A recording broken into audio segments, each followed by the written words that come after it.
ভোলার চরফ্যাশনে স্ট্যাম্প চুক্তির মাধ্যমে জমি কেনার বায়নার 1,30,000 টাকা ফেরত নিয়ে ফের 4 লাখ টাকা দাবি করে প্রবাসী পরিবারের উপর হামলার অভিযোগ উঠেছে আলমগীর হোসেনের বিরুদ্ধে।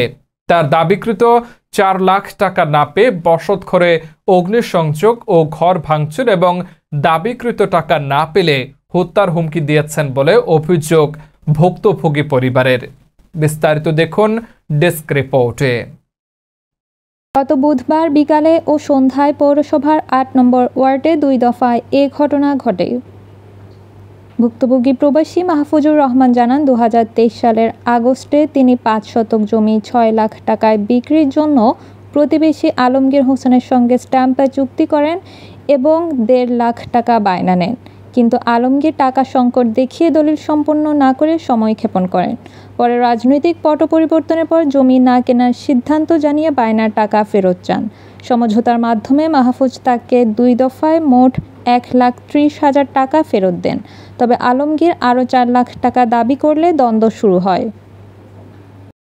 আলমগীরের কাছে 1 বছর আগে একটি জমি বিক্রি করি, যা বায়না চুক্তি হয়েছিল।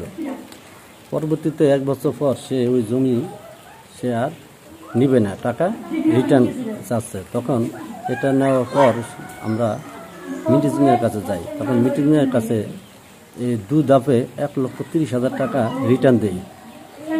পরবর্তীতে সে আরও বায়না চুক্তির থেকে অতিরিক্ত বেশি ওভার টাকা দাবি করে এবং আমাদের বাড়িতে 10 থেকে 12 জন লোক নিয়ে আসে।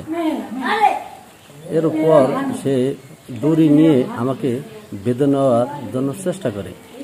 আমি পরিস্থিতি দেখে অনেক ডাক চিৎকার দিই এবং চারপাশের লোক বেরিয়ে আসে এবং পরিস্থিতি খারাপ দেখে তারা পালিয়ে যায়।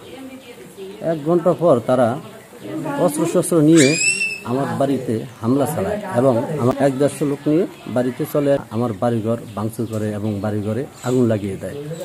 এখন আমি প্রশাসন এবং তো দুপুরের পরে আলমগীর নামের যে সন্ত্রাসী ছিল ও এবং ওর ভাই শাকিল কাদির, ওরা প্রথম অবস্থায় এসে আমাদেরকে মানে জমি বিক্রি করছিলাম। আমরা জমি বিক্রি যখন করছি ওদের কাছে, ওরা একটা বায়না করছে, 1.5 লাখ টাকা বায়না করছে। বায়না করার পরে ওরা 1.5 বছর পরে এখন বলতেছে আমাদের থেকে ওই জমিটা নিবে না, আমাদেরকে টাকা ফেরত দিতে বলছে।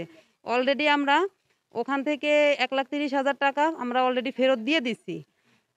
অলরেডি 1,30,000 টাকা ফেরত দিচ্ছি। 20,000 টাকা আমাদের কাছে পাবে এবং আমরা 7-8 দিন আগে ওদের কাছ থেকে সময় নিছি যে আমরা টাকা ফেরত দিয়ে দিব। কিন্তু ওরা মানে ওরা বিকাল টাইমে এসে আমাদের বড় যে দাদা, ওনার কাছে এসে ওনার উপরে হামলা করছে এবং ওনাকে রশিদে বেঁধে 4 লাখ টাকা দাবি করছে যে এক্ষুনি ওদেরকে 4 লাখ টাকা আমাদের দিয়ে দিতে হবে। তো আমরা সে অবস্থায় যখন ওরা কি মানে বেঁধে ফেলছে রশিদে, তখন ওরা সরে চলে গেছে, পুরুষ মানুষ সরে চলে গেছে এবং তার পরিপ্রেক্ষিতে 10 মিনিটের মাথায় ওরা প্রায় 200 লোক বাসায় নিয়ে আসছে।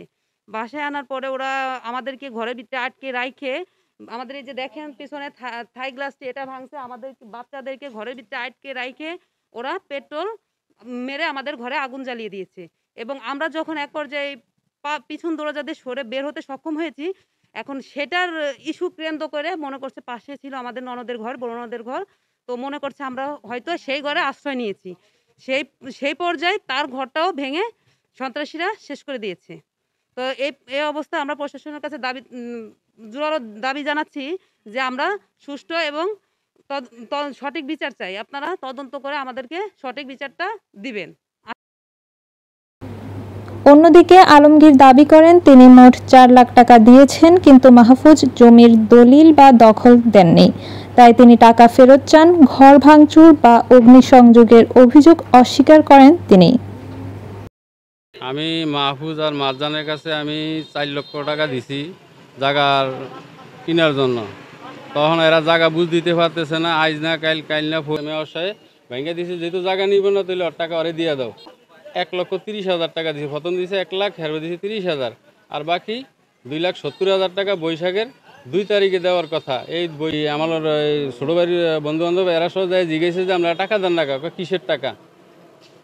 দর্শক, ভিডিওটি ভালো লেগে থাকলে অবশ্যই লাইক, কমেন্ট এন্ড শেয়ার করে CS News 24 এর সাথে থাকুন।